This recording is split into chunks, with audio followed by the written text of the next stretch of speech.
Hi, I'm Richard McGuire. Today we're going to talk about winter cycling with an e-bike.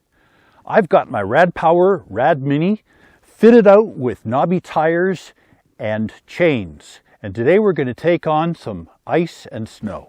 I'm not an expert cyclist, but I am experienced. When it comes to winter cycling, though, I'm still learning. And my experience here consists of making mistakes and taking falls so that you don't have to. I'm not going to talk about how to stay warm. I am going to talk about the kinds of surfaces you may encounter and what you can do to your tires to keep you upright. In winter, you'll often ride on familiar surfaces of pavement and gravel, but you'll also deal with different kinds of snow: slush, packing snow, powder snow, and ice. And snow can be a light dusting, refrozen and crusty, or deeper snow. Here in the South Okanagan of British Columbia, winters are mild, but at higher elevations, winter is as brutal as anywhere. When winter hit, I started out with my stock tires.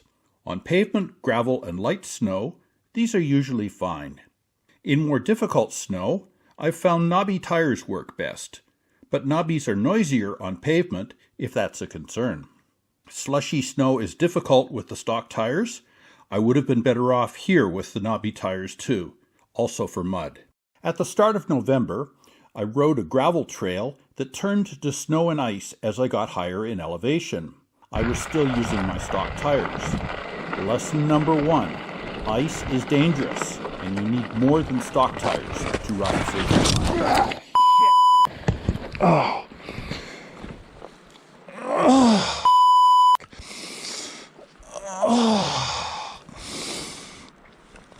Lesson number 2, don't assume that trail conditions will stay the same as when you started.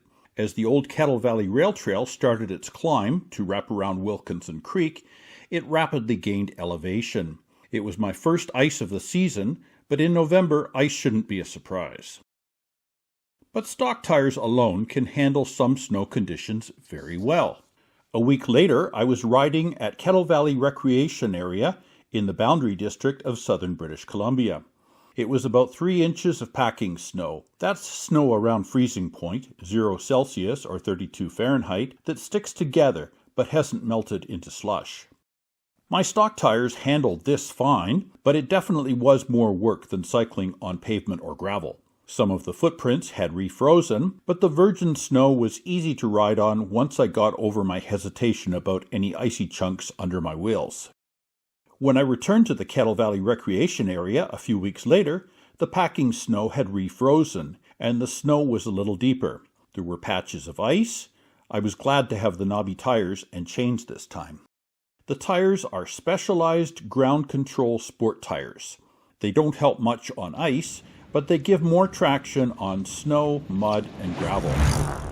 The problem is that the snow got deeper, and once it's over about 4 inches deep, in this type of snow, it gets very hard for this senior to pedal through it, even if you turn up your pedal assist. It's easier, of course, in lighter snow. Before I put on knobby tires, I tried to ride with the stock tires, adding chains. The chains are from Slipknot bicycle traction systems. Lesson number 3, always make sure your chains are on tightly. These chains have additional sizing adapters that screw on where the loop connects. I removed one adapter at each connection, but I should have removed both, so the chain was too loose and it rattled against the fender.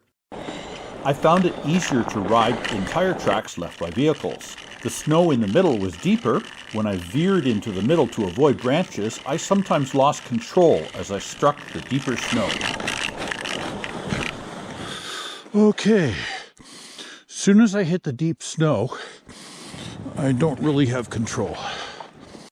I checked the chains periodically and sometimes had to tighten the connections. Again, I should have removed the extra spacers, but I hadn't realized each connection comes in 4 pieces.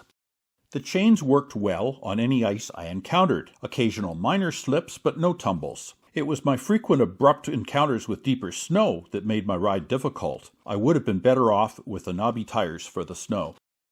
The ride here was a trail on the former line of the legendary Kettle Valley Railway.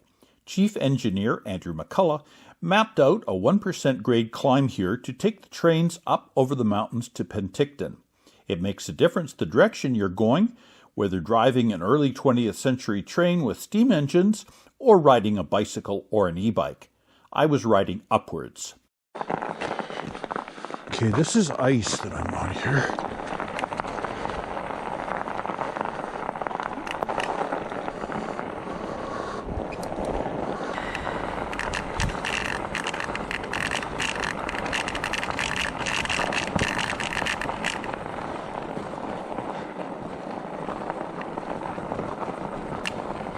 Suddenly I felt a jolt, and I realized immediately that a chain had come off.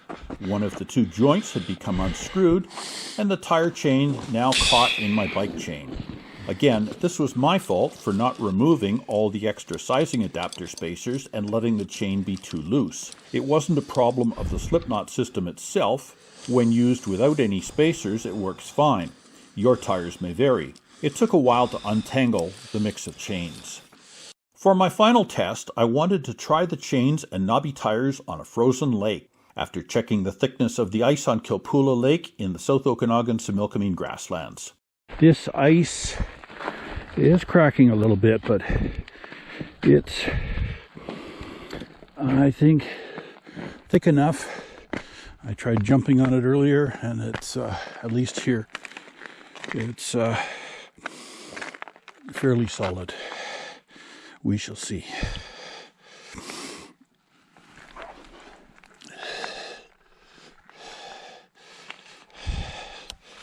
If I can do this without falling. I started out cautiously, propelling myself with just a light twist of the throttle and sliding both feet along the ice for stability, moving very slowly to test the grip of the chains. And I'm not going very fast, but until I get used to this. So far, so good. After a while, I tried cautiously pedaling.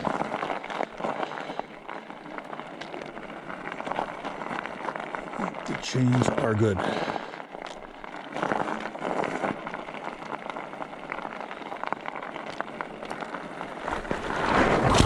Whoop. Yep.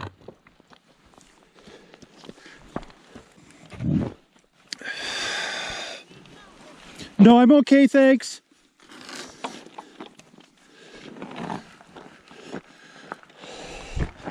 By re-watching my videos and doing some other experiments, I learned that the chains are vulnerable in one type of situation, where the side of the tire encounters a small ridge of ice. Watch the front tire brush the side of a small ice ridge in slow motion.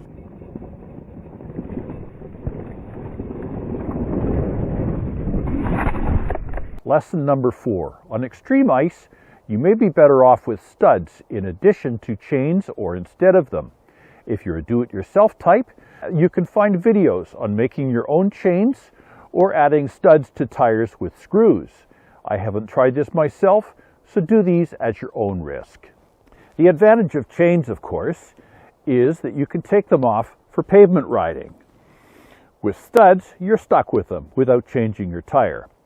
Chains are much less expensive. Depending on the size of your tire, it can cost hundreds of dollars to put in enough screw-in type studs of the kind recommended for my tire, or to buy a pair of pre-studded tires if you can even find them. I haven't personally tried studs, but someday I might even try them out on a frozen lake, risking another tumble, all in the interests of knowledge. And I'll update this video if I do that. Which brings me to lesson number 5. Learn from your mistakes. Take reasonable precautions, but don't be afraid to make mistakes and learn from them. Everybody has a different tolerance for risk, a different skill level, physical fitness, and age. Ideally, though, only make the same mistake once. I continued riding on the packed snow and did fine riding in the tire tracks, staying clear of the deeper snow in the middle. It felt good to be on less slippery ground with traction that worked. Winter cycling can be a lot of fun. I hope you learn from my beginner mistakes and can save yourself the falls and bruises of learning the hard way. Check out my website for more about winter e-biking. Ride safely.